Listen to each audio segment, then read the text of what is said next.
bienvenidos a otra previa así nomás de día domingo. Por supuesto, esta es la segunda parte de la previa de las máscaras. Y nos vamos quitando la máscara lentamente para empezar el vivo del día de hoy. Bueno, ¿cómo están? Espero que estén muy bien. Mando saludos. Ahí está la lavandina de siempre. A toda la gente que ve esto en el team diferido. Estamos en este momento en el Instagram, estamos en el vivo, no se olviden, pueden suscribirse. Este es el podcast de la previa así nomás. Ya ahora ya directamente no hago presentación ni explicación. Saben que vamos en vivo todos los domingos 10:30. Hoy estamos empezando ahí. 10-15 minutos tardes, así que estamos bien. ¿Qué les voy a decir? Me encanta. No puedo hacer, es inevitable, porque, por ejemplo, podemos evitar que se vea la lavandina, pero no el reboque de arriba. Pero bueno, gente, es lo que hay por ahora hasta que pueda pintar la casa. Así que saben que estoy mudada hace poco. Así que bueno, lo vamos a dejar así y no piensen en lo que ven para arriba, vean lo que ven acá. Así que bueno, ¿qué les decía? Bueno, ya saben, aquellos que quieran y vean esto en Instagram pueden suscribirse al canal de YouTube, está en mi bio. Y si ven esto, bueno, ya les mandé saludos, team diferido, pueden verlo en YouTube, pronto va a estar, a los de Instagram les digo, pronto va a estar subido esta segunda parte del especial de las máscaras que estamos hablando, ¿no? ¿Qué otra cosa más le iba a decir? Bueno, saben que tengo un TikTok exactamente igual, que este se llama chica-luna78, si quieren suscribirse también. Hago de vez en cuando algún que otro videíto, por ahora gracioso, nada especial, uno está aprendiendo sobre el mundo de TikTok. Y hablando de aprender, estuve entrando a un famoso juego del que es muy loco, ¿no? Porque hablando de máscaras, hoy estuve asociando un montón de temas a las máscaras, ¿no? Estuve en un famoso juego que está ahora, digamos, de moda, que es el Among Us. Estuve haciendo, y un poco también tiene que ver con este tema, ¿no? De las máscaras, el hecho de poder mentir, saber mentir y saber mentir bien. Me encanta porque o ponemos el aceite o ponemos la lavandina. Vamos a alejar un poco la lavandina mejor, ¿no? Por alguna razón siempre sale el ángulo y eso es que les puedo asegurar que la alejo. Muy bien. Así que bueno, vamos a empezar el día de hoy. Creo que ahora la podemos hacer el ángulo ahí. Ahí estamos bien. Perdonen a los que vean esto en diferida.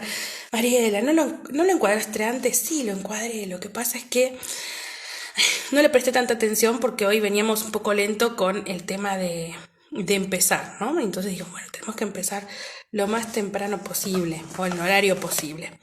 Bueno, gente, vamos a darle... les decía, vamos a hacer un mínimo choriceo. Entré al Among Us, para los que no conocen el Among Us, o Us, no me sale en inglés, Among Us. Es un videojueguito, lo estuvimos jugando con la gente del grupo de WhatsApp de Te lo transmito así nomás, que nos divertimos mucho, porque además tenemos Discord, que es esa app para poder hablar.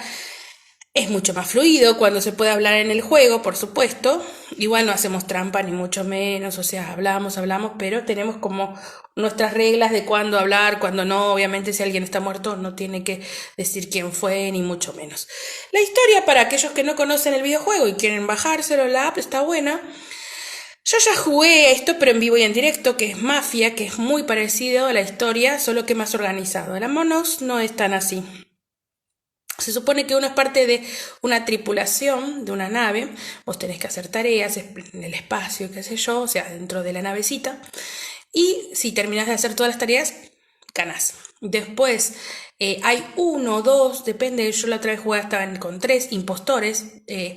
Si a vos te toca ser impostor, lo que tenés que hacer es sabotear el trabajo de los demás. Hay 2 o 3 opciones para hacerlo. O también tenés que matarlos. Si la nave lográs no solamente que sabotear, por ejemplo, el oxígeno, y se queda la nave sin oxígeno y nadie fue a solucionar el problema, entonces ganás. Si vos llegas a matar una cantidad de número de personas en donde queda, por ejemplo, a ver, el máximo de saboteadores, pero no de gente de la nave, también ganás. O sea, básicamente ganás. No pueden quedar 2, o sea, uno que es la parte de la nave y un impostor, digamos. Ahí ya es como que el impostor ya está. Se sabe que es uno u otro y bueno, ahí gana el impostor. Pero bueno, nos divertimos mucho, ¿no? Mucho, porque además es muy loco, porque uno tiene que aprender a mentir, porque por supuesto, cuando matan a alguien vos encontrás el cuerpo y tenés que hacer, y hay toda una reunión en donde todo el mundo tiene que empezar a hablar y decir, bueno, ¿dónde se encontró el cuerpo? Hay sospechas, quién puede ser, si sos además quien sos el que sabotea y el que mató, tenés que obviamente desligarte de las responsabilidades, hay que mentir, hay que engañar, hay que ponerse una máscara de que está todo bien. Y bueno, nada. Y es todo como una cosa así muy interesante. Y está bueno, si alguien quiere jugarlo, puede hacerlo. Les recomiendo que lo hagan con amigos, les recomiendo que bajen esta app también. Yo bajé Discord, que supuestamente es una muy buena app, aunque a veces se corta, pero igual, en donde pueden hablar y mientras están jugando, entonces es mucho más fácil, mucho más fluido la charla y todo. Es muy divertido en ese sentido. Pero bueno, es un juego de un poco de misterio, un poco de suspenso, un poco de lógica y de deducción de quién puede ser el impostor. Y hoy vamos a hablar de uno muy importante, un impostor muy importante. Dejamos con un alto cliffhanger la previa pasada, el de las máscaras. Vamos a estar hablando del documental de Lou Pearlman. Vamos a darle un cierre a esa historia. Y probablemente arranquemos con O Miraculous, la película, analizando la Miraculous, la película, o estaremos analizando Loco por Mary, que es una de las historias que queda, ¿no? Para hacer. Bueno, por ahora estamos tranquilos, el chat está tranquilo y es domingo ya medio tarde, así que no todo el mundo entra a esta hora, así que bueno, después lo podrán ver quien quiera después. En IGTV estará, bueno, por supuesto en estos días va a estar en YouTube también puesto. Vamos a empezar entonces, para antes de seguir hablando y contar qué pasó con el cliffhanger que dejamos la semana pasada. Le damos la bienvenida al señor Leo DiCaprio a su emocional Titanic Flaute y largamos. Every night in my dreams I see you, I feel you, that is how I know you. Go on, far across the distance and spaces between us, you have come to show you. Go on. Near, far, wherever you are, I'm believed as the heart dance go on. Once more, you open the door, and you hear in my hands, my heart will go on then on. Le damos la despedida al señor Leo DiCaprio. Me estaba acordando que hizo un par de papeles en donde usaba máscara, el hombre de la máscara de hierro, por ejemplo. En Romeo y Julieta, en el baile de máscaras, también usa máscaras. Él ha hecho también. Usaba sus mascaritas. Ahora que se me dio por ponérsela, dije, uy, él también usó mascaritas. Sí, señor Leo, me mira con una cara de... Algún día vas a hacer el especial sobre Leo DiCaprio, lo vamos a hacer, por supuesto. Probablemente sea el primer especial que hagamos sobre un personaje famoso, un famoso, sí. Y después también tenemos otro tipo de especiales para hacer, porque hoy estaba viendo, y les recomiendo, entre otros canales que siempre recomendamos acá, que son amigos de la casa, como el podcast de Dichoses, el podcast Los Oscuros, Maratón y Atracón, Quiero lo que quiero, 4 temporadas creo que se llama, y un podcast o algo, o un capítulo. Nunca me acuerdo bien el título. Ay, que se habla de Community. Le voy a tener que preguntar después a Guido Testa. Lo pueden buscar en Instagram, que él es el que hace ese podcast. Bueno, él justo hizo uno analizando, no un podcast, sino un video analizando el tema de Mean Girls, porque vio la serie, porque fue el día de Mean Girls hace poco, nos vestimos todos de rosa, fue muy divertido la película, y analiza cómo Mean Girls envejeció o no. Y cuando estaba mirando, que está muy bueno el video, por eso después les voy a pasar el link y todo, ya saben, en material extra de la previa va a estar todo lo que venimos comentando siempre. ¿Dónde está material extra de la previa, Mariela? Está en YouTube, en el canal de la previa, si no más, están las carpetas, y ahí tienen material extra de la previa, si no más. Hola, Sole, ¿cómo estás? ¿Bien? En donde, bueno, les decía, ahí sí voy a ir dejando siempre materiales de cosas de las que vengo hablando. Y me pareció interesante el programa del que él habló, porque estaba hablando de la película más que nada. Me di cuenta que por supuesto Mean Girls juega, igual que otras tantas películas, con los estereotipos de la clase social, digamos, o las estratificaciones o los estereotipos que hay en la secundaria, ¿no? En la secundaria tenés quiénes son los populares, los nerds, los raros, los friki, los ti, ta. También tenéis personajes secundarios que siguen a los populares, en fin. Hay un montón de estereotipos. Al día de hoy todavía creo que existen. Y pensé, ¿por qué no hacer más adelante la previa? Por eso lo voy anunciando, un análisis especial de cada uno de estos estereotipos y dedicarle a cada uno, digamos, diferentes, digamos, un especial de la previa específicamente sobre uno de estos estereotipos, otro día otro y así. Y obviamente recomendarles pelis o series en donde uno de esos estereotipos o personajes es protagonista. Así que esto se me ocurrió. Más adelante van a traer esto en la previa. También hace poco puse una historia que, bueno, ya lo saben, igual lo cuento nuevamente, lo recomiendo nuevamente. Calar de... ¿cómo es? Scar Ilustra. Hace poco puse un dibujo de él porque él está muy hype como yo, Scar, con el tema de Robotech. Estamos viendo la serie. La verdad que me hypea mal porque yo digo, wow, no sabía, o sea, envejeció muy bien la serie dentro de todo, es muy buena serie, muy buen anime, lo pueden encontrar en YouTube, se los recomiendo ver, tiene unos 36 capítulos, no es mucho, duran unos 20 minutos, media hora cada uno y realmente genial. Es genial, o sea, a mí me sorprende, me encanta, hay capítulos que me hacen llorar y vos decís, ¿cómo es posible? Y con Scar estamos viéndolos, a él está mucho más lento, yo estoy un poco más adelantada que esto, porque él bajó los videos, se los ve en la tele, es como una cosa más full. Mientras que yo los veo en YouTube, generalmente cuando estoy cenando, entonces es como... Así que bueno, muy pronto él hizo un hermoso dibujo, lo compartí en la historia, sigan Scar Ilustra en sus redes sociales, donde vamos a hacer nuevamente otro crossover con él, con el Dibujando y Charlando, que es su podcast también, síganlo. Y bueno, nada, está muy hype, así que hizo un dibujo del SDF-1 que es una nave que es parte muy protagonista de la serie Robotech. Y hace poco la compartí. También... besito especial a Fiti Gándara, que no sé si va a ver esto, en un momento le voy a contar que es así, que también fue invitado de esta previa, yo también he estado invitada en Dibujando y Charlando, él es parte del grupo junto con Rufus y Scar que hacen Dibujando y Charlando, y fue su cumpleaños, así que feliz cumpleaños nuevamente, atrasado, yo siempre los saludo.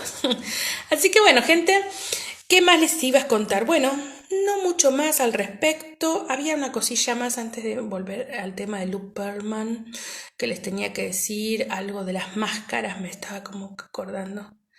Bueno, más adelante van a tener también un dorama que va a volver, o sea, lo que pasa es que realmente me quedan como 4 o 5 capítulos para ver de este dorama Sweet Dreams y lo colgué, porque largué con Robotech y lo colgué. Vamos a volver, porque obviamente Robotech ya estoy llegando casi al final, pasé ya la mitad. Sí, ando por el capítulo 22 más o menos y bueno, nada, ya les dije son 36, así que voy a volver para poder volver al tema de los doramas de la semana, ¿no? Porque estábamos muy a full con eso, así que va a volver, todo vuelve en esta vida, ¿no? Y bueno, volviendo a eso, vamos a hablar de este cliffhanger que dejé, vamos a hablar sobre este documental, vamos a hablar del documental de la vida, más bien, un documental no sé si de toda la vida, lo que fuera, pero sí, de Luke Perlman. Luke Perlman. Ya les voy a decir en este momento, el documental desde el año pasado fue hecho para YouTube. Así que esto es del año 2019, aunque no me acuerdo si era 2019 o 2018, no, creo que era el 2019.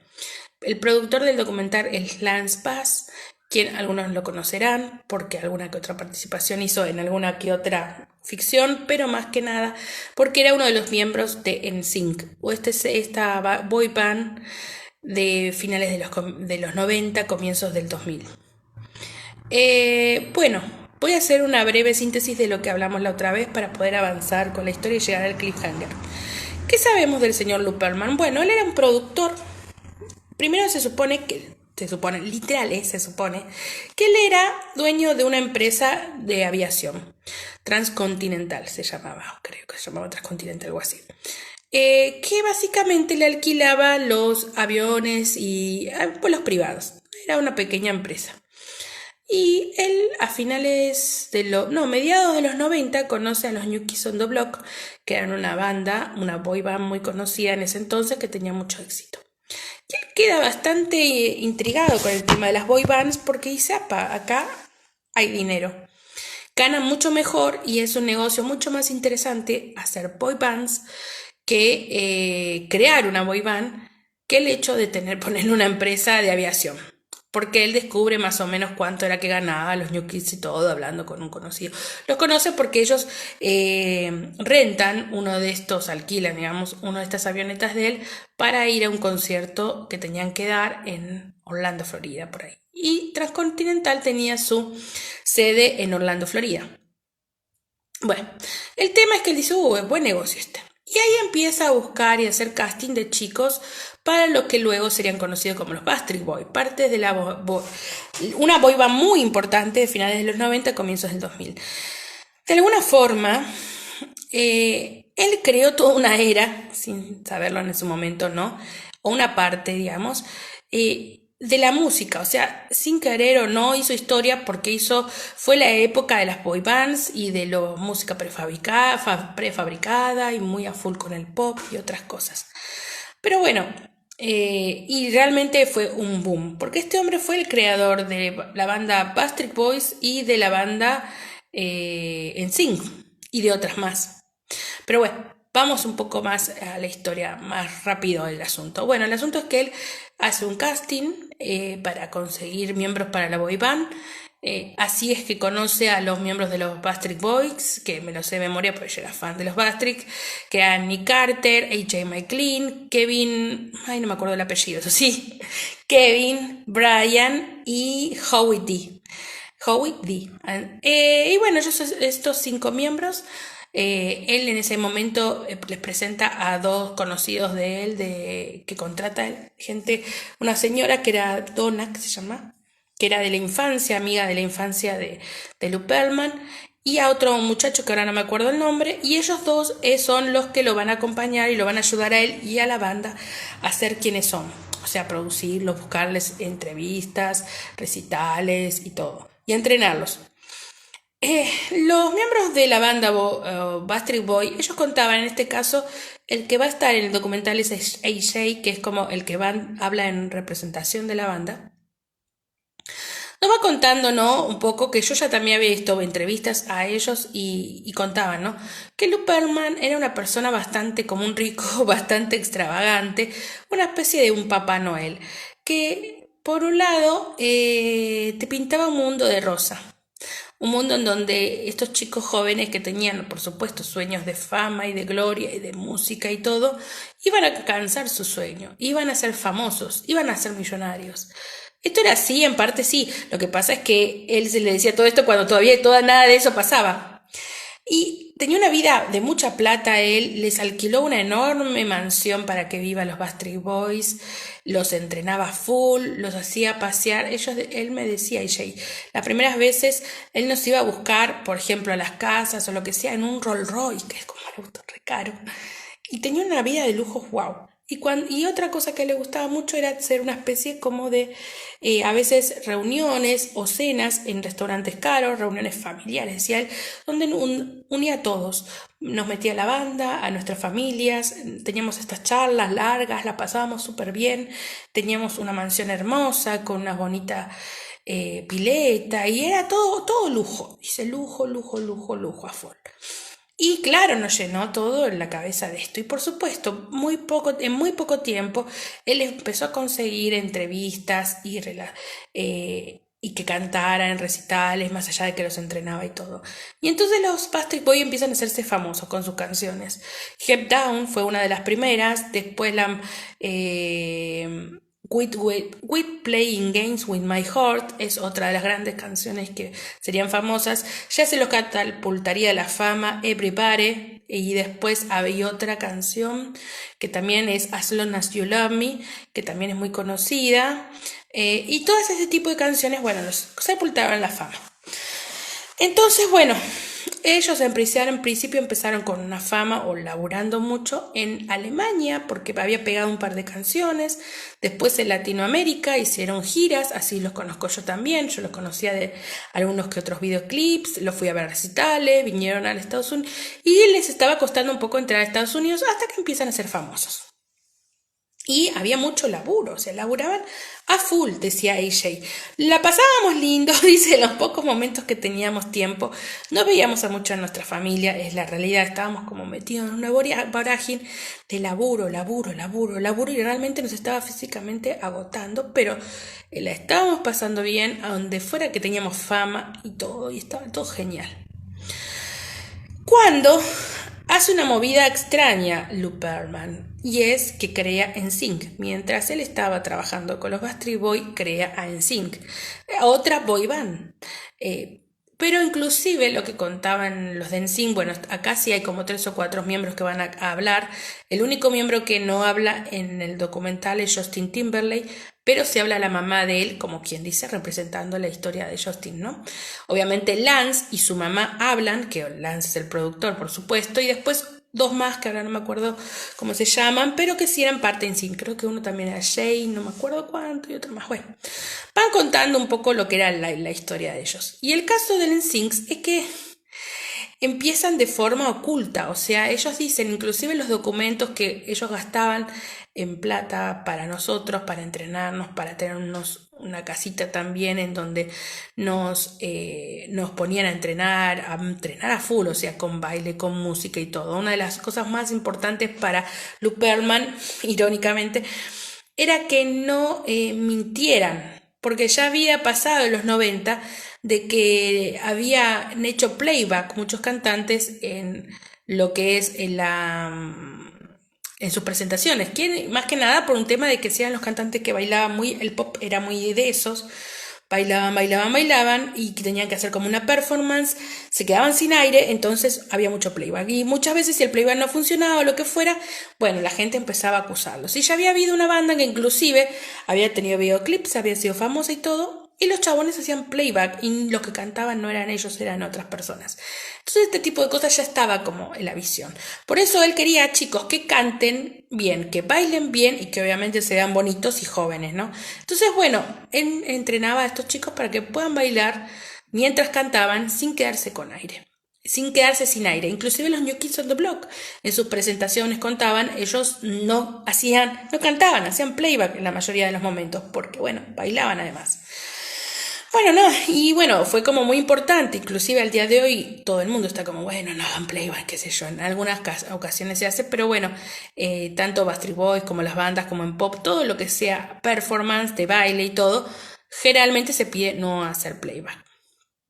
O a veces se graban pistas por debajo, ¿no? Porque bueno, la verdad que es bastante complicado hacer algo así como bailar y cantar a la vez. Bueno, pero ellos lo hacían con mucho esfuerzo. NSYNC, bueno, también estaban teniendo este tipo de entrenamientos y NSYNC empieza a hacer como ellos decían, nosotros agarrábamos las obras de los Backstreet Boys. Las obras significaban, bueno, los Backstreet Boys no quieren ir a hacer una entrevista porque están cansados o tienen que ir a otro lugar, nosotros vamos y hacemos la entrevista y nos hacemos conocidos. Los Backstreet Boys no quieren cantar o presentarse en X lugar porque están haciendo gira o lo que sea, vamos nosotros, nos metemos ahí. Y así era como de a poquito se iban entrando. Hasta que finalmente hay una presentación en Disney, en Orlando, en un show de Disney, en donde los Backstreet Boys venían de hacer una gira. Entonces como venían de hacer una gira y estaban muy agotados, dijeron, no vamos a ir a esta gira, a esta presentación. Entonces van los NSYNC y se presentan ellos y ¡puf! Es un boom. Entonces de repente NSYNC se hace la banda, además de los Backstreet Boys, la boy band más conocida en Estados Unidos y que pegaba, inclusive ganaba más en competencia, creo en ese entonces, que los Backstreet Boys en Estados Unidos. Por fuera los Backstreet Boys eran más conocidos y ya venían de laburar un par de años, 2 o 3 años, ¿no? Y en el caso de NSYNC largaban recién. Entonces, y a los Backstreet Boys no les gustó nada de esto. Más que nada lo que no les gustó es el hecho de, escúchame, el propio creador nuestro creó nuestra competencia, ¿cómo es esto? muchos de los propios miembros que estaban por alrededor de la empresa también les parecía extraño. Digo, ¿por qué creó a la banda competencia de la otra? Por supuesto, Luperman facturaba por ambos lados, por los Backstreet Boys y por NSYNC. Así que, ¿cómo no hacerlo? Crear bandas. En su mente ya estaba la idea de crear muchas bandas, boy bands y cosas así como para pegarla, ¿no? Y él estaba con esta idea. Y por supuesto, ya muchas puertas las habían abierto los Backstreet Boys, así que los NSYNC tenían esas opciones y posibilidades de ingresar a otros lugares. Y bueno, no era solo todo esto, como lo comenté la otra vez, que pasaba, sino que él a propósito empieza a crear pica entre los Backstreet Boys y los NSYNC. Entonces a los NSYNC les habla mal de los Backstreet Boys, a los Backstreet Boys le habla mal de los NSYNC. De alguna forma se había creado el team Backstreet Boys, Team NSYNC, y las fans parecían o sentían la sensación de que tenían que optar por uno de estos dos grupos, ¿no? Mientras tanto, mientras todo el mundo se peleaba, el tipo que había creado este conflicto también se llenaba de guita por ambos lados. Tenía dos buenas bandas. Ahora bien, vamos directamente al cliffhanger de la historia.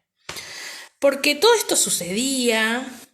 Una de las cosas que recuerdo haber escuchado, les comenté que yo leí un libro que había escrito Daisy May Quinn, que era una locutora de Estados Unidos, no, de Argentina, que ahora vive en la India, que era muy conocida, era locutora de la radio FM Hit, que en ese entonces estaba, en las finales de los 90, estaba muy a full y que tenía los 40 principales, que era un programa que pasaban toda la mañana, en donde por supuesto los hits del momento y los más arriba siempre eran los Backstreet Boys, los NSYNC y todo. Ella en su momento había hecho una biografía no autorizada de los Backstreet Boys y había hablado sobre la vida también de Luperman, o lo poco que se sabía de la vida de Luperman, que era en esto, un self-man's made o algo así se dice, no me acuerdo, no sé qué dice bien en inglés, que es esto, una persona que se hizo solo, de abajo.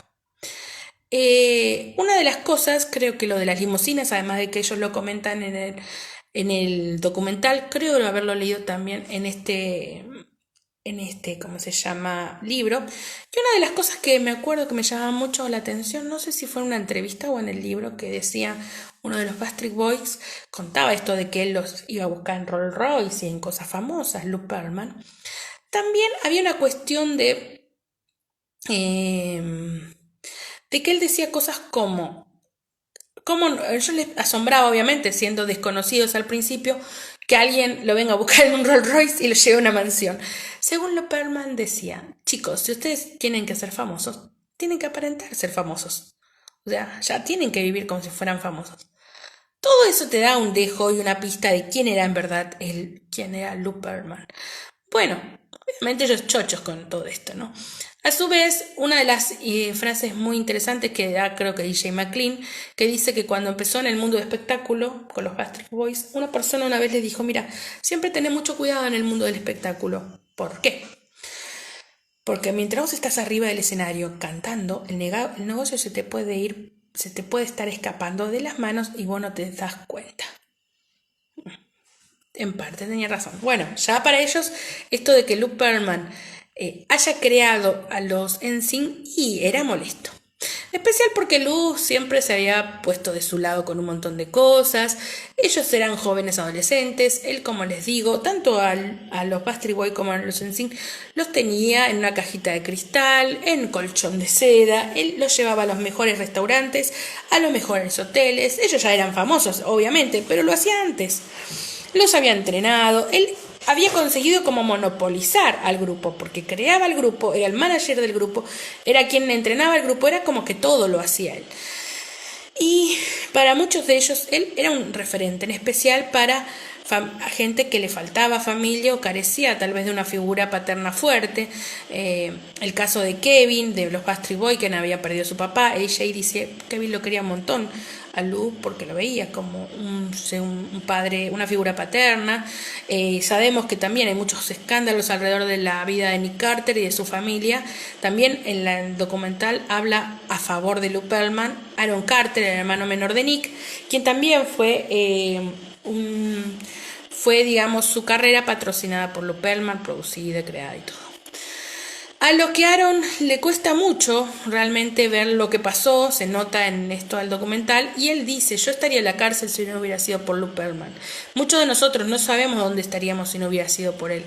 Y aparte tiene razón, muchos dicen, sí, nos dio la oportunidad, pero ¿a qué costo? Ahora vamos a hablar de a qué costo. A ver, si ven mis historias de Instagram ahora, van a ver que por un lado yo le quise hacer un honor a este querido dibujante argentino que murió esta semana, que es Quino, creador de la más conocida de sus creaciones es Mafalda. Pero también tenía tiras de unas tiras muy interesantes que yo había leído, que las daban en el diario, ahora no me acuerdo cómo se llamaban, tiene un nombre especial, pero estas tiras representaban a veces muchas cosas que tenían que ver con los miedos propios de los seres humanos, de muchas veces de los adultos y todo. Y había una especial que puse en mis historias como una especie de homenaje a Quino y que tenía mucho que ver con esta historia.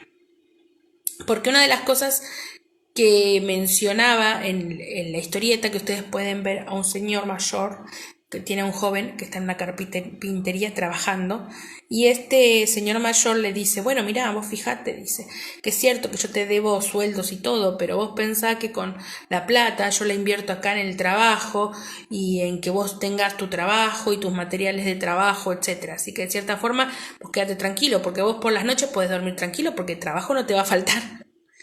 Es como, ok, trabajo no me falta, pero ¿dónde está la plata? De esto vamos a... Y bueno, esto me recordó mucho a Luperman y de eso vamos a hablar. Después, bueno, por ejemplo, hay otra historia de que también habla sobre las máscaras, de las que hablaba Quino en este caso, ¿no? De una señora que... Bueno, eso es aparte, pero bueno, igual lo comento porque me pareció interesante. Cuando era chica me impresionó mucho. Y él juega mucho con estas historias, ¿no? Sobre las máscaras y todo. Y era una señora mayor que se levanta a la mañana temprano, va al baño, se empieza a peinar, se empieza a maquillar y cuando termina parece una persona mucho más joven de lo que es. Y levanta a otra señora mayor que estaba durmiendo y la lleva a pasear. Y las dos deben tener la misma edad, pero una se ve de una forma y la otra de otra. Para mí que era pequeña fue como... ¡wow! Empecé a entender esto del paso del tiempo y que todo, la juventud y la belleza se van con el tiempo, ¿no?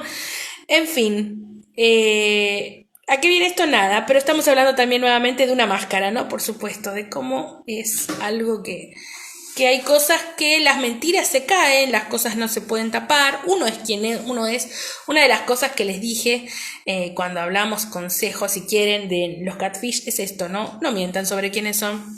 Bueno, el Luperman no escuchó mi consejo. Ahora vamos a ver por qué.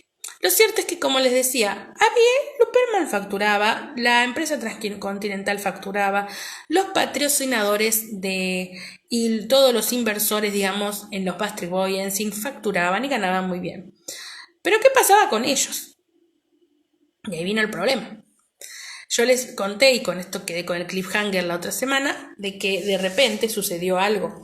Y era el tema de que habían pasado 2 años de que estaban trabajando con Luperman en los NSYNC y no habían visto un solo centavo, o poquito. Nada, laburando, dice, a veces laburábamos 19 horas de entrenamiento, de trabajo, de presentaciones, de canto, bla, bla, bla, y no veíamos nada. Pero bueno, se supone que nosotros éramos la inversión, en algún momento íbamos a ver la ganancia. Y dicho y hecho, dice, un día nos citó a todos, nos dice, ¿cómo anda?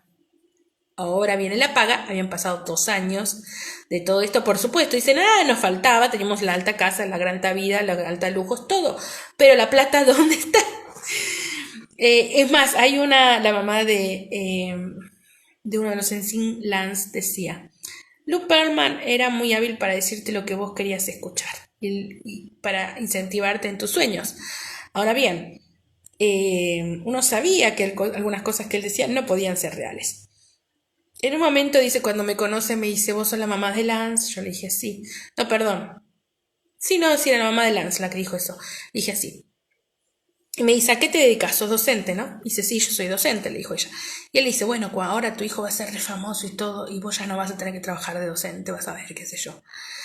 Y uno quería creerle, dice la mamá, pero algo uno sabía que esto no era así realmente. Y era como, señor, no sé. En fin, estoy mirando la hora, estamos bien con la hora. Bueno, entonces, ¿qué pasa? Los NSYNC, claro, se van a esta especie de restaurante importante junto con sus familias, o no sé si estaban las familias, pero había gente, qué sé yo, la reunión. Todos, él pone un cheque delante de ellos en la mesa Y todos estaban como re ilusionados y se hacían las cuentas, las decían, no, nadie quería decir un número porque él no había dicho qué número. Y dice, pero todos pensábamos, bueno, en algún punto, ¿cuánto habremos ganado? Porque hemos hecho, nada, dice, discos, entrevistas, hemos hecho giras, hemos llenado estadios. O sea, la plata debe ser muy importante. Y claro, obviamente pensábamos en millones. En un momento pensábamos, bueno, imagínense si son 6 millones, wow. Pero bueno, se divide en 5 y nos van a quedar 1 millón para cada uno, 2 millones, un poquitito más, tal vez un poquito menos, pero ahí estaríamos. Bueno, fue muy grande la decepción cuando abren el sobre y Lance dice, yo lo veía, no lo podía creer, se me vino el alma al cuerpo, se me partió el corazón en dos. En el sobre, no recuerdo ahora bien las cifras, perdón. Alto cliffhanger, Marila, no sabéis recordar la cifra. Pero era algo así como si le dijera $10.000 o $100.000, no me acuerdo, pero eran $130.000, algo así como, si ponele creo que eran $130.000. Que Lance dice,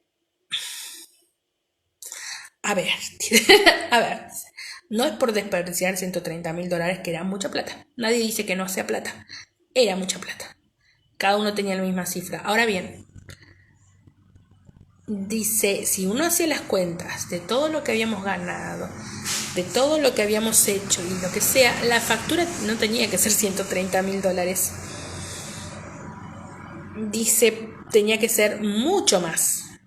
Muchísimo más. Es como decirles más o menos que del 100% de las ganancias, todo el mundo recibía plata. Luperman era el que más plata ganaba de nosotros. Y los NSYNC, que éramos NSYNC, eran los que facturaban, era por nosotros, ganábamos un 10%. 10% de 100. Es más, dice, después vos te ponías a pensar, después uno de los chicos también lo mencionaba esto, que también de otra banda que habla en la presentación, los O-Town, que fue una banda creada en reality show, después vamos a hablar de esa banda.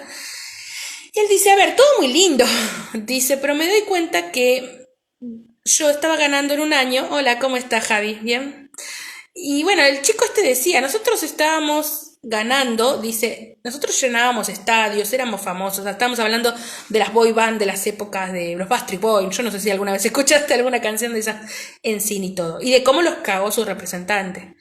Porque ellos decían, a ver, nosotros llenábamos estadios, teníamos a todas las pibas a nuestros pies, hacíamos giras, entrevistas, un montón de cosas, laburamos 2 años enteros, 19 horas por día, a full, y nos damos cuenta de que nosotros, que éramos los famosos, estábamos ganando exactamente lo que podría haber ganado un año siendo empleado en Starbucks, o sea, en una empresa cualunque.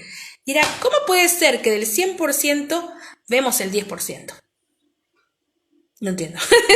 No entiendo. O sea, nos recagó desde arriba de un puente. Podemos decir, esa era la realidad.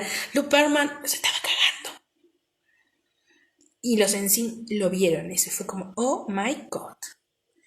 Nos está cagando. O sea, después fue, aparte, cuando terminó la reunión, no, es más, creo que uno de ellos empezó a decirle en esa reunión, fue como, loco, es joda, o sea, es joda. O sea, ¿cómo puede ser que ganemos tan poquito dentro de lo que deberíamos ganar? A lo que Luperman nos dice, onda, como yo los creé, yo les di un lugar a donde vivir, yo les di la mejor vida que podían tener, les prometí fama, tienen fama, les prometí un montón de cosas, se las estoy dando, y lo que él dice es, este es el primer pago. Es inversión, obviamente yo tuve que pagar todo lo que les estaba dando a ustedes, ustedes son una inversión. Obvio que al principio no van a ver nada de esto. El día de mañana, decía él, van a ver más plata, por supuesto, todavía estamos invirtiendo en ustedes. ¿What? Decía. Después hablaba el otro que era un representante del grupo este que había estado con estos grupos y él decía, ¿no? Que obviamente él tampoco sabía nada, solamente Luperman sabía lo que estaba haciendo, nadie más parece. Él dice, a ver, el mundo de espectáculo dice, es cierto, vos firmas un contrato, alguien cree en vos, vos tenés talento, a vos te entrenan, te pueden hacer famoso y un montón de cosas como habían dicho ellos. Pero no es como un negocio cualquiera, dice él, en donde, por ejemplo, voy a dar un ejemplo para que se entienda, no es un kiosco. En un kiosco, por ejemplo, vos comprás ponés plata, invertís y comprás el kiosquito y comprás las cositas y todo. Y al principio vos sabés que no podés gastar en otra cosa. No es que la ganancia que vos veas no la vas a poder gastar al toque en algo que a vos te guste ni nada. Vos la tenés que seguir invirtiendo en el kiosco para que el kiosco crezca. Es cierto. Y entonces en algún momento el kiosco va a crecer y de tener 2 o 3 cosas vas a tener 10 y de tener 10 más y así. Y entonces después la gente sí te va a querer comprar, vas a tener proveedores y todo. Y cuando todo esté funcionando, ahí sí vos vas a tener una plata. Igual siempre tenés que mantener un poquitito para el kiosquito, digamos, ¿no? Esta es la historia. Y esa era un poco la lógica de Lou Pearlman. Decía, no, pero yo invertí, ahora yo estoy ganando, después van a ganar ustedes más. Pero no es así, decía este señor. Dice, a ver, esa era la lógica de él, pero no es la lógica en el mundo del espectáculo. El mundo del espectáculo es cierto, vos firmás el contrato, que ellos habían firmado contrato previamente con todo esto. Y el contrato dice esto mismo, bueno, nosotros te vamos a estar pagando, bla, bla, bla, bla. Pero dice, ¿qué pasa? Esto es cuando vos empezás, cuando vos recién arrancás. Ahora bien, si vos de repente, no en el caso del kiosco, pongámosle, de hacer un recital para 20 personas, en poco tiempo vos terminás llenando un estadio, es claro que la ganancia es mayor y es claro que el contrato se tiene que rever y se tiene que modificar, porque obviamente vos ya tenés ya estás, digamos, es como si el kiosco ya es una sucursal de supermercado gigante, o sea, en poco tiempo, claramente la ganancia está, entonces se tiene que repartir entre todas las partes de forma igualitaria. Esto no estaba pasándoles, no le estaba pasando en sí, no le estaba pasando a los Backstreet Boys. Y entonces ahí ellos se dieron cuenta que esto era un gran engaño, ellos, las familias y todo. Ah, el dolor. Los NSYNC decían, ¿no? Él siempre se decía y se proclamaba el sexto del grupo, lo mismo con los Backstreet Boys, nosotros somos, yo soy el sexto miembro, y él te trataba tan bien, se llevaba tan bien y todo, con todo, y de repente nos viene con esto, y nos viene con que nosotros éramos desagradecidos, porque no entendíamos todo el esfuerzo que él había hecho, porque nos estaba dando una oportunidad, porque nos dio la oportunidad, y que no seríamos lo que éramos si no hubiera sido por él y por todo lo que había hecho. Y de ser un hombre simpático y agradable, la máscara cayó y dice Lance Shaw, después de que hubo, bueno, ahora vamos a hablar del juicio que le hicieron, dice, nunca más lo vi sonreír delante mío, dice, nunca más. Si antes era el hombre más sonriente del mundo, más copado y todo, y de repente, nada, todo eso se había acabado. Y a uno le hacía ruido todo esto, porque te empezabas a preguntar, ¿quién era él realmente? No tenía culpa por lo que había hecho. No se daba cuenta de lo que estaba haciendo, que estaba haciendo una alta estafa. ¿Qué tipo de persona era? ¿Quién era en verdad? ¿Esa persona tan agradable que lo habían conocido previamente? No, claramente no. ¿Alguien que era casi una figura paterna? Claramente no. Nos habían engañado. Y Lance dice, fue la primera vez que en mi vida que alguien me metió un cuchillo por la espalda. Fue la primera traición grande que me hicieron en mi vida. Yo no lo podía creer. La mamá de Justin Timberlake dice, ay, dice, yo uno como madre, dice, quiere siempre cuidar a su hijo, quiere lo mejor por su hijo. Yo quería que mi hijo tuviera la fama que él quería, los sueños que él quería, estaba todo bien. Y de repente te hacen esto. Dice, yo como madre, dice, ay, lo quería matar. Al tipo lo quería matar. Digo, ¿cómo caga a mi hijo así? Además no olvidemos que en ese entonces ellos no eran adultos, eran adolescentes cuando les pasó todo esto. Adolescentes obviamente ingenuos, a los Backstreet Boys, a los NSYNC, que no tenían ni idea de lo que estaban metiéndose y que era aún más grande de lo que ellos suponían. Ahora bien, los NSYNC ya estaban como... Y es como, bueno, ¿qué hacemos? Uno de ellos, Jay-Z o Jason, no me acuerdo cómo se llama, que habla en el documental, dice, bueno, yo tenía un tío que era abogado, y sí, era lo más que podíamos pagar, un tío abogado, que dice, yo le mandé y le mostré el contrato, le conté lo que estaba pasando, y él empezó a mirar el contrato y empezó a marcar. Esto está mal, esto está mal, esto está mal, esto está mal, esto está mal. Y le hizo firmar cualquier cosa, este chabón lo recagó de arriba a un puente. Entonces, el dolor que ellos tenían era muy grande, y el tema era, nos tenemos que enfrentar a esta persona en un juicio, porque tenemos que romper el contrato que tenemos con él, porque ¿dónde diablos está toda la plata que ganamos y que no nos está dando esta persona? Para colmo dice, lo increíble fue darnos cuenta, y le pasó a lo mismo a los Backstreet Boys, de que todos esos lujos que él nos daba, el Rolls Royce, las mansiones, los restaurantes caros y todo lo más, las giras, todo, en verdad salía de nuestro propio bolsillo.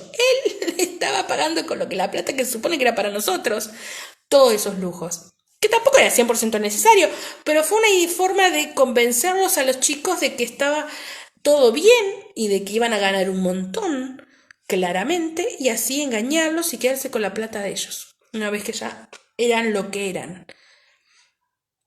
Bastante horrible la situación. A todo esto, claro, después pasa esto de que, yo lo conté la otra vez, en algún momento había mucha pica en su momento entre los NSYNC y los Backstreet Boys, porque el otro, ya les digo, metía púa, y esto servía para fracturar más, porque se creaba la grieta entre las chicas que estaban de una banda u otra, hasta que un día, en medio de todos estos conflictos, estaban las bandas, creo que fue previo en parte a los conflictos, pero es como que todo ya empezó a decantar.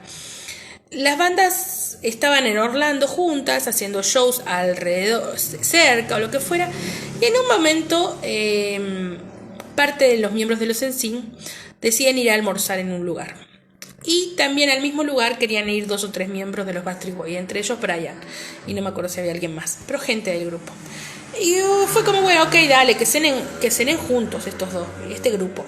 Y claro, se juntan parte de un miembro, parte de los otros. Se ponen a hablar y empiezan a decir, lo esto, lo aquello, lo esto, lo aquello. Pero ustedes no dijeron esto de nosotros, no. Inclusive hay archivos de esa época donde los NSYNC mencionan cosas malas de los Backstreet Boys y todo, o sea. Por eso los otros decían, no nos podíamos ni ver ni en figurita con unos con otros. Pero resultó que era todo mentira. Dice, no éramos nosotros, era Lu quien inventaba esto. Entonces empezamos a hablar, a cruzar datos y ahí nos empezamos a dar cuenta de la realidad. No solo de que era mentira, de que ninguna de las otras bandas tenía nada en contra de la otra, exceptuando, por ejemplo, Backstreet Boys le molestaba no en cine en general, sino la actitud de Lu de haber creado la propia competencia de ellos. Era como, ¿what? Pero también empezaron a hablar sobre el tema de el cruce de datos de lo que estaba haciendo Lu con la plata de ambos. Y AJ menciona, de parte de los Backstreet Boys, lo que nos pasaba es que nos dimos cuenta que algo raro pasaba en nuestras cuentas. Porque en nuestras cuentas no estaba la platita que nosotros estábamos esperando. Hola, Fafá, ¿cómo estás? Entonces decía, no está. Nos estaban estafando, nos estafaban de un lado, nos estafaban del otro, y era como raro todo. Y dice, claro, y nosotros estábamos muy molestos. Dice, me acuerdo, ella dice, nosotros teníamos que ir a un concierto, estábamos en el micro, llegó Brian a hablar con nosotros, que había estado hablando con, no sé si con Jay-Z, con quién diablos, de alguien del grupo de NSYNC, y fue como nos contó lo que estaba pasando y estaba re enojado Brian. Y Brian es uno de los que yo lo que recuerdo de él, de este cantante, es que era como el más puro, digámonos, del grupo, era el más inocente, el más divertido, el que más jugaba, pero era un chabón que había crecido en una granja en Kentucky, era como muy de familia, muy católico, de religiones y todo, no sé, católico, pero religioso, un montón de cosas. Entonces para él, que lo jorobaran de esta forma a él y a los demás, era como, no. Y entonces AJ dice, nunca lo vi tan enojado, Brian. Dice, y él estaba como loco. Dice, tenemos que hacerle un juicio a este hombre. Vamos a ir a los abogados y vamos a hablar. Porque claramente lo que nos estaba haciendo nosotros también se lo están haciendo los NSYNC. Los NSYNC van a ir a juicio y nosotros tenemos que decidir qué es lo que vamos a hacer. Bueno, por un lado, los Backstreet Boys hablan, organizan y sí, no estaban teniendo la plata que tenían que tener. Esto se estaba complicando y se vamos a romper el contrato con Lu Pearlman. ¿De qué forma? Porque nada, dice, ¿cómo lo podemos hacer? Entonces ellos miran el contrato con un abogado de por medio y dicen, bueno, hay una especie de agujero negro acá en el contrato, y es que supuestamente nosotros podíamos romper el contrato con Lu Pearlman y con su empresa Transcontinental siempre y cuando nos consigamos otro contrato, pero no tenía que ser un contrato de Estados Unidos. Así que por chauchas y palitos hicimos un contrato, creo, no me acuerdo, creo que dijeron con una empresa de Europa, de Alemania, no sé qué, lo que fuera, para poder romper el contrato, porque supuestamente nadie en Estados Unidos nos podía contratar. Bueno, lo hicimos, rompimos con eso.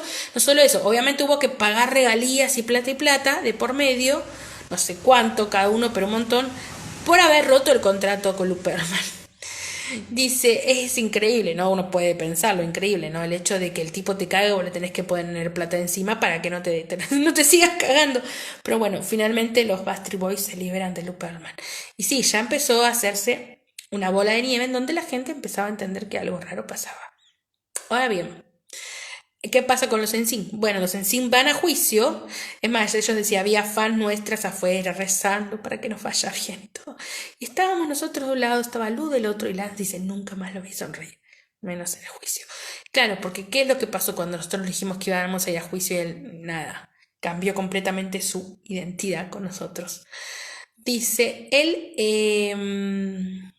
empieza a decir que no, que nosotros no podemos ir a juicio ni nada, porque él era en NSYNC. Él había creado en NSYNC, él era en NSYNC, punto. Inclusive el nombre era de él, de su creación. Entonces le íbamos a tener que pagar un montón por el juicio. Y dice, y él a todo esto, es increíble lo que hace, agarra y contrata abogados y todo.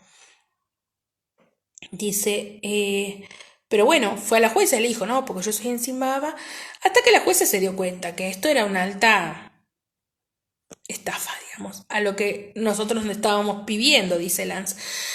Y él le dice, señor, ¿usted me quiere decir que usted es NSYNC? Le dijo la jueza. O sea, usted me está diciendo que usted es un miembro de esa banda, que mi hija tiene un póster en la pared de su casa, de su cuarto, que es NSYNC. No, usted no es NSYNC. O sea, por más que diga que es NSYNC, no es NSYNC. Y si nos dio la razón a nosotros, el juicio, nosotros lo ganamos. Sí, hubo pagar y pagar y pagar, pero sí, dice, finalmente ganamos. Pero, ¿qué pasa? Él nos escribe, nos dice que nos va a dar un cheque, no sé cuándo. No sé si fue a los Encino o a otros, esperen, déjeme pensar, porque hizo tantas estafas. Bueno, no sé, creo que en verdad el juicio era esto de, bueno, cortamos lazos con él. No pudimos conseguir la plata, pero cortamos lazos. Es más, a partir de que cortan lazos con Luperman, Lance nos dice, por supuesto, ese día él nos dijo, ahora nadie los va a contratar, ustedes no van a dejar de ser famosos, yo les di la oportunidad, son unos agradecidos, los Backstreet Boys también. Nada, esto era un trabajo que iba a crecer, crecer, crecer, ustedes se van, ahora no van a ser famosos para nada. No fue así, no todo lo contrario, sino que los NSYNC en ese momento, dice después, creamos nuestro propio álbum que se llamó, le dijimos, bueno, ¿cómo se va a llamar? Porque queríamos un poco mencionar esto que estaba pasándonos a nosotros, y terminan haciendo No Strings Attached o algo así como no soy mala con el inglés, perdón, pero es una cosa como eso, sino libre de ataduras o lo que fuera, en donde uno de sus más conocidos, no es Strange Attach, ¿cómo se llama? El videoclip de la canción esta, es sobre una chica que es como está gigante, como si estuviera en una especie de teatro, y que tiene a los NSYNC agarrados como si fueran de lazos, en donde ellos son como marionetas. Todo esto en verdad representaba todo lo que habían pasado con Luperman, ¿no? Esta idea de nosotros somos marionetas dentro de un mundo. Claro, una vez pensaba que tenía que ver con la crítica a lo mismo que ellos eran, una especie de banda prefabricada, ¿no? De muñequitos, entre comillas, para que las chicas jueguen, digamos. Pero no, en verdad lo que ellos dicen es esto, era una especie de simbolismo de lo que acabamos de hacer. Y Strange Attach, no Strange Attach, ganó un montón ese álbum y los videoclips y todo, tuvieron ese, después había uno que ellos hacían muñequitos, me acuerdo, está muy bueno esos videitos, muñequitos dentro de una juguetería que una chica que tenía que comprar y todo eran simbolismos de lo que acababan de vivir, ¿no? El hecho de haber sido utilizados como si fueran muñequitos por este señor para ganar plata. Inclusive después hubo uno que fue muy hitazo de los NSYNC que se llamó Pop, creo que se llamaba Pop la canción. Y habla mucho sobre el mundo del pop, sobre la vida que llevan, sobre lo prefabricado que es esto, las críticas que tienen por ser del pop y cosas así, que tuvieron mucho éxito. Inclusive hay también una presentación que estuvieron ellos que bailaron y que cantaron esta canción en MTV, muy buena presentación, en donde también está Michael Jackson bailando como el rey del pop y cosas por el estilo, o sea, actúa, o sea... Y bueno, nada, y en verdad tuvieron muchísimos más éxitos cuando dejaron de estar con Luke Perlman. Por supuesto, en algún punto la banda boy band se separa, cada uno hace su vida. Justin Timberlake es conocido porque después se hizo solista. También fue actor y bueno, los demás, cada uno siguió su vida. Lance hizo un par de actuaciones, en fin. Ahora bien, ¿qué pasa con los Backstreet Boys? Bueno, los Backstreet Boys también tuvieron otro álbum en ese entonces, Black and Blue, y siguieron haciendo giras, siguieron ahora sí ganando la plata que merecían. Con el tiempo también hubo momentos que hubo que separarse también, para algunos para solucionar problemas familiares, situaciones personales que tenían. Nick Carter tiene una vida muy complicada al día de hoy con el hermano, en especial Aaron Carter, que habla en el documental. No habla de su, obviamente, conflicto con su hermano, que lo tiene, pero bueno, estaba ahí. Y bueno, y otros hicieron su vida, sus familias, todos. Y con el tiempo se reunieron nuevamente, después del tiempo del break, los Backstreet Boys, y al día de hoy siguen tocando las bandas y todo. Y siguen, no ya llenando estadios, pero sus grupetes en Estados Unidos consiguieron su fama básica y bueno, y ahí están.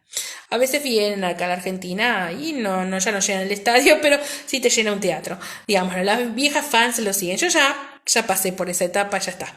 Pero bueno, nada, ahí andan, cada uno con sus conflictos, sus problemas, por supuesto. Pero bueno, ¿qué pasa después con este señor Luperman? ¿Quién es Luperman? ¿De dónde viene Luperman? ¿Qué hace Luperman? Ya vamos a llegar al pasado de Luperman, pero vamos a avanzar un poco más en la historia.